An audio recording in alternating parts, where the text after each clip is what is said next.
Hello everyone, Jacuz4 here. Some time ago, after the completion of my last AR-15 video, I mentioned that I'd be in search of a handgun. Well, that search is over. There's a variety of criteria that I had for my first handgun. Initially, I thought I'd be looking for a compact or even a pocket gun. But after careful consideration, I thought it might be prudent to go with a full-size weapon, get some training and practice, get comfortable and gain more confidence with a handgun. Once proficient, then I would go with the compact version. I came to this deduction based on the multitude of individuals that I've seen in the forums that seem to have different versions of the same firearm. And while I didn't ask them, I just deduced that they started with one and ended up going with another. And part of that process might have been just what I'm talking about, where you either start with a full size and then end up getting a compact version because you like the product so well, or perhaps you start with a compact and then you have a desire for a full-size version for competition purposes. That having been said, I did a lot of looking around. It came down to the 9mm, 40 caliber, and 45 caliber categories.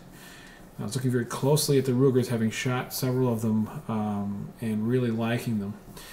But I also was very interested in the Smith and Wesson, having been an admirer of the company at a very young age, and the fact that there was a special deal on them recently at Cabela's kind of put me over the edge, and I ended up going for the Smith and Wesson M&P 40. It's a fit and finish are excellent.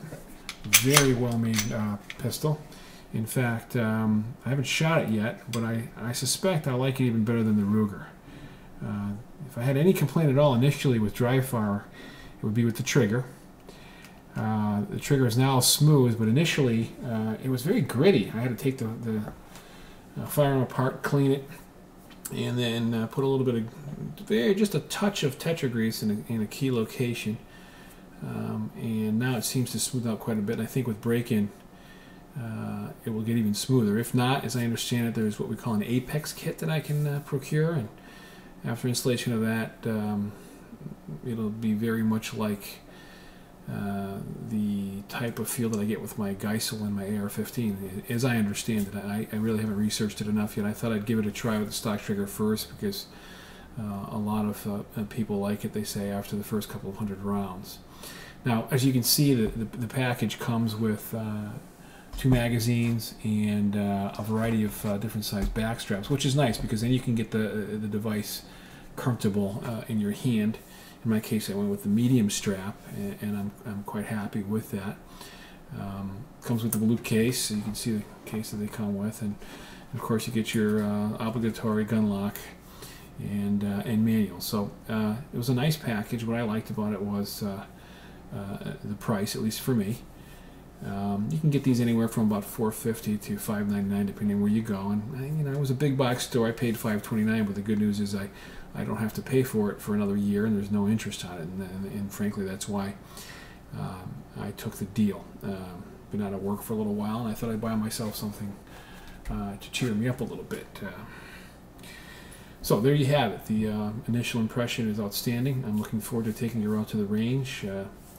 My surgeon tells me I'll be free to do that in another month or so, and at that point I'll do a more informative video, I guess we can call it. We can see how well I do first time out shooting this thing at 7 and then maybe 15 yards, and I think I'm even going to try 25 yards to see what I can do with it. So it should be interesting, completely different experience than a rifle, I'm sure. See you then.